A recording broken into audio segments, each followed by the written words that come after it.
the show. 3 footballs, a wedding or a funeral. A question of sport which is of most interest on a world scale.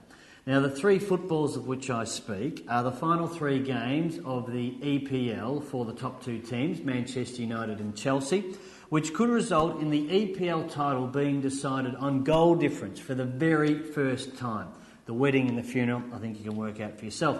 Now, I'm here to tell you football wins. I'll tell you and I'll tell you. Football wins. On an international scale, having Man U and Chelsea battle it out simultaneously in different parts of England to decide the title, it's absolutely enormous. That is just exactly the type of sports-centric nonsense I'd expect from a footy nerd like you. And for the record, can we call it soccer in this country? We don't call it footy.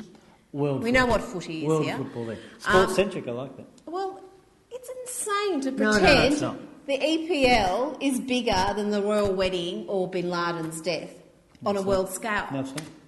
I don't think you're serious. No, it's not. Football, by the way, world football is representing sport here. I'm saying sport in general, but we're just drilling down on football. It's a little bit of nonsense. It's a little bit of more fun. Important.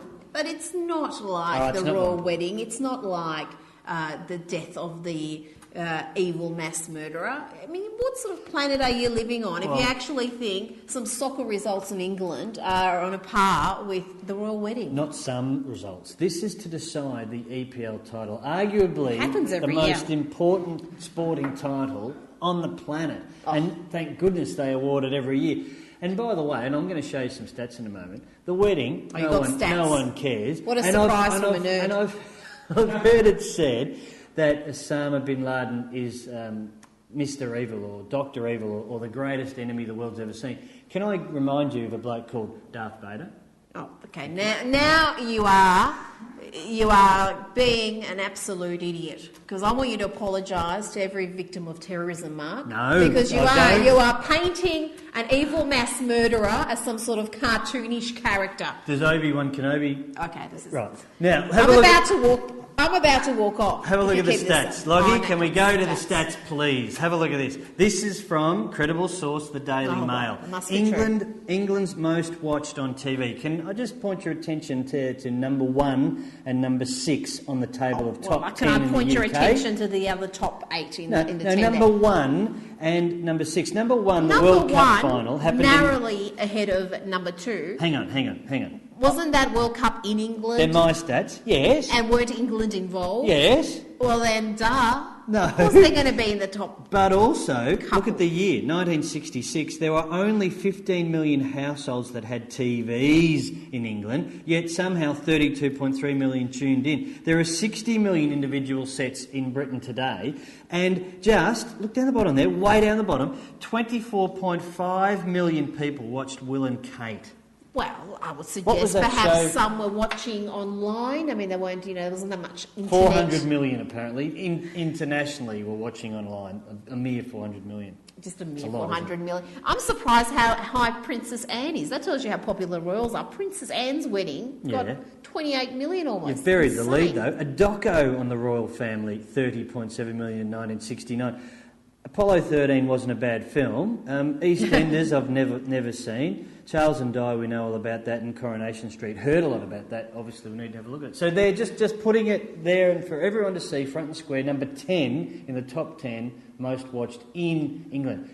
But all that saturation coverage leading up to the actual event, I think, diminished that audience, because I think a lot of people were just so fed up with it that by the time the actual wedding happened, that had their fill. They didn't want any more. But I tell you, they should have tuned in, because this was my favourite part of the day, just Kate doing her wifely duties right there in full view of millions, in front of the flower girl. Look at the flower girl's reaction. She's shocked and appalled. I'm shocked and appalled. Where did that come from? Have you doctored that? That is a real image. That has not been doctored in any way. I have no idea what the hell she was thinking. I think the official explanation is... I have a fair idea what she was thinking, but what was she doing?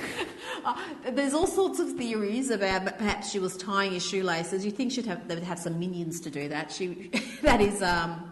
And I think what he's telling you there is get F up right now, woman. Or he's just, Can you not know there's about 20,000 bloody cameras? I think he's just saying, do you turn into a pizza at midnight? But anyway, we'll move on. That would have gone down well in the United States, where, by the way, actually, I think more people took an interest in this than in the UK. Started at 6 a.m. in the morning, I think, or the ceremony or the wedding or one of the two, thereabouts. 6 a.m. in the morning, yet its television figures have it as popular as American Idol in prime time. The Yanks are crazy for the royal family. It's very odd for a country that, forced Britain to gain their independence. They can't get enough. They just love it. I've just remembered why, actually. It's sport again. It's because of the sport factor. What? Mr. LA Galaxy himself, David Beckham, was there. So they were watching for the cutaways of Posh and Beck's there in the glamour couple. Why don't you look up with your little stats? We'll see what sort of audience Galaxy get when they're playing. They'd be lucky if Posh and the children watch. I'll tell you one thing, and this is indefutable, and other things that start with IN that I can't think of right now. Pippa... I don't even know her second name. I take it it's the same as her sister's. But Pippa, if Osama bin Laden if he was the most wanted, we've got a new one. It's happened within 10 days of each other. There's only one way to say it. How about Pippa's arse? Sorry, but I just have to say it. Now, whichever angle you look and there are plenty of angles to look at, have you got pictures? It's outstanding, isn't it? It was like a beacon. On the wide shots, it just stood out. I'm offended by this, Mark. What do you reckon Harry was thinking on the balcony?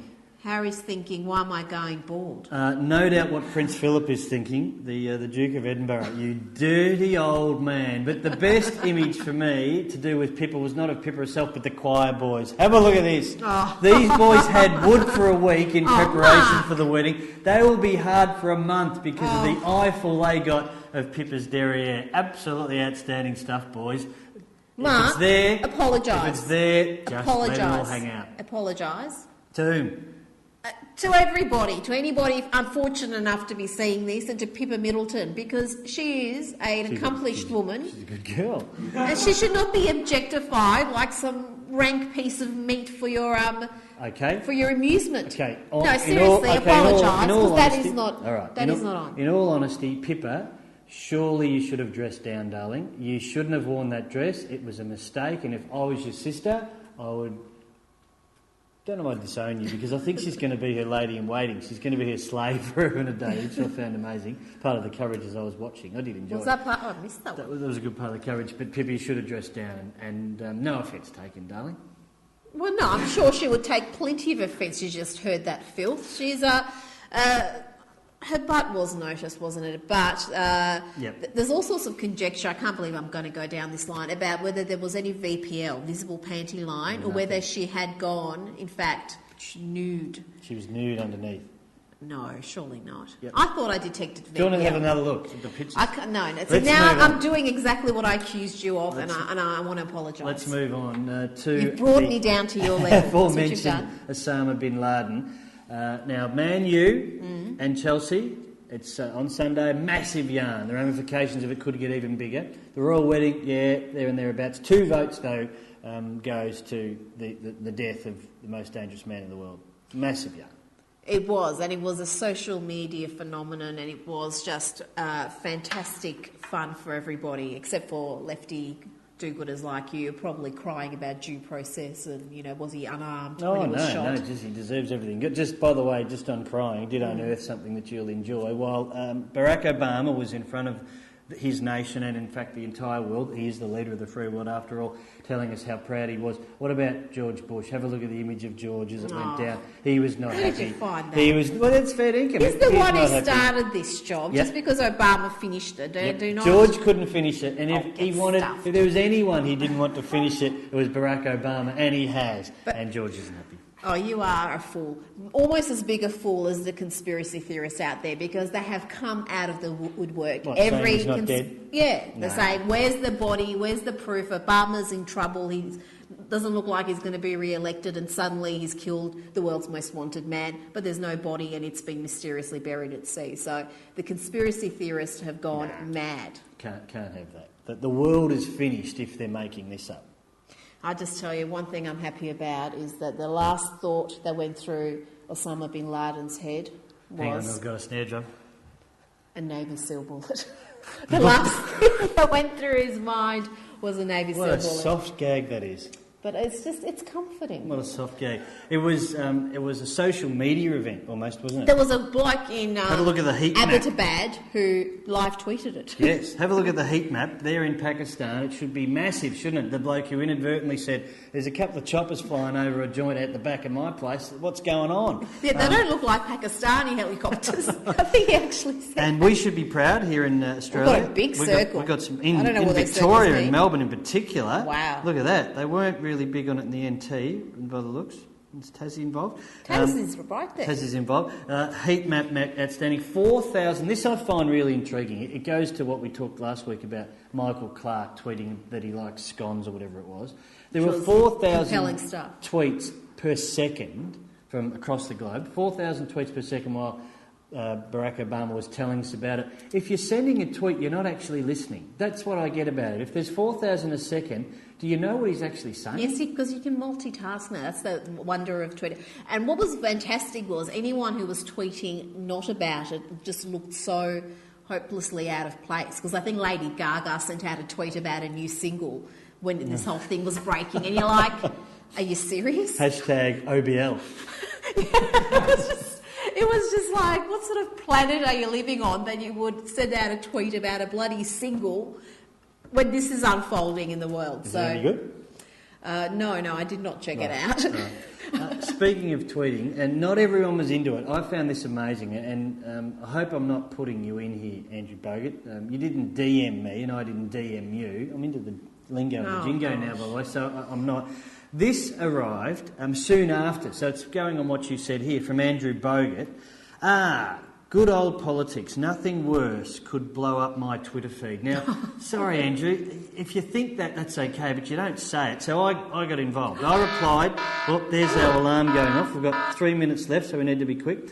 I replied, there is a bit more than politics, big man. It's the free world as we know it. To which Andrew says, part yes, part no. Oh. A bit disturbed by that. Well, A bit disturbed by that. in Andy's world, obviously, this doesn't count as big news, which is surprising given that he lives in the US and there was literally people celebrating out in the streets. How do you feel about that? How do you feel about people celebrating someone's They were kids. death? The pictures I saw, or everyone saw, they were kids. They were celebrating anything. They will be celebrating if Man U and Chelsea go down to the wire. Go back on that nonsense. On May 22. They'll be out celebrating. No one other than your soccer fanatics will give a stuff about this, particularly people in the US. I don't think this news will even register 20 pages into the back of the newspaper. It's big. It is massive. It is not big. On an international scale, it's massive. I don't think even you believe that. And you know I have questions about your mental health, and I've tried to... Thank you for all that. I have tried to have an intervention or two for you because you do have some delusions which are just insane, especially with sport. But I don't think even you seriously believe that this is huge on an international scale. On an international scale, the events of the last 10 days, and let's hope that Chelsea beat Man U, and it's very much alive and does get out of the wire. I give 3 votes to the death of the most dangerous man in the world since Darth Vader, 2 votes to the EPL decider, and 1 vote to the royal wedding. And half a vote to Ricky Nixon on the Sunday program on Channel 7, which we'll discuss at another time. I know he's your favourite topic, but we do have to go. I'll give you 30 seconds. 30 seconds, go. Well, I'll just tell you, Ricky Nixon is out of his damn mind for doing that interview. It was just the most shocking thing I've seen on television all year. Evasive, aggressive, out of control, lying, just a performance unlike anything I've seen. And for a man who's well versed in crisis management, it was such a bad move. Universally decried as disastrous. Agreed. There's no other way to look at it. We've got to go. Time to say good night to the folks, Gracie. Who's Gracie? All the best and bye for now. Who's Gracie?